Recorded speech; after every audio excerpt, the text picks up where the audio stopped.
पहले ध्यान के विषय में आप देखें। ध्यान प्रारंभ में हम कराते हैं तो आपको कहते हैं सीधे होके बैठिए। मेरुदंड हमारा सीधा रहना चाहिए, कमर, गर्दन, मस्तक। फिर ये तर्जनी और अंगूठा, ये ध्यान मुद्रा कही जाती है। इस तरह से बैठना, और ऐसे बैठे तो ये ज्ञान मुद्रा कही जाती है।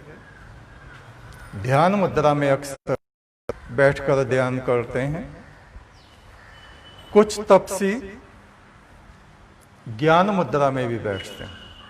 सो हमें ऐसे ही बैठना है। आंखें बंद जब करते हैं तो आंखों के सामने अंधकार दिखाई पड़ता है।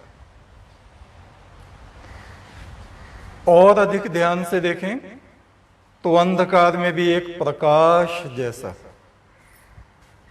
ना उसको हम अंधकार कह सकते हैं ना प्रकाश कह सकते हैं, अंधेरे और रोशनी से परे की एक अवस्था हमें महसूस होती है।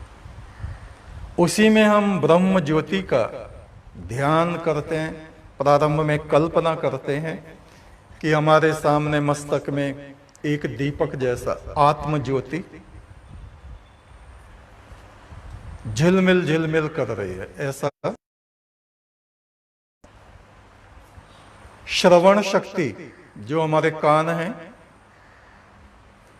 बाहर की ध्वनियों से, आवाजों से पलट के भीतर जो हमारे शरीर में गुंजार हो रहा है वैसे सुनाई ना दे तो कानों को अंगूठों से बंद करके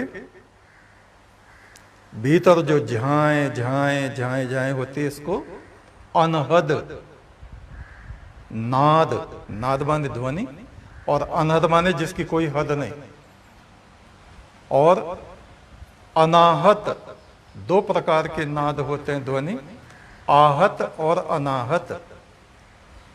आहत वो है जो दो चीजों को टकराने से उत्पन्न होता है, चाहे बांसुरी से होता है, चाहे सितार पे उसको मिजराब से स्ट्रोक लगाने से होता है। ये आहत नाद और अनाहत बगैर किसी के टकराए जो ध्वनि पूर्ण ब्रह्मांड में हमारे शरीर में हो रहे, उसको सुनना। बंद आंखों से देखना किसको? प्रकाश को। बंद कानों से सुनना किसको? ब्रह्मनाद, अनहदनाद जो हमारे शरीर के भीतर हो रहा है। और फिर अभ्यास हो जाता है तो बिना कान बंद किए ही अंदर और बाहर दोनों स्थलों पर हम उसको सुनने लगते हैं। ये ध्यान की स्थिति होती है।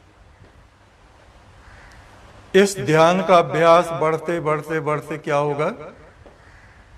दूसरे जगत के चित्र, छाया, वहां के दृश्य, सूक्ष्म सत्ताओं का आभास, भविष्य का आभास, ऐसा साधक को होने लगता है। जगत प्रपंच इस आत्मा से अलग होना शुरू हो जाता है।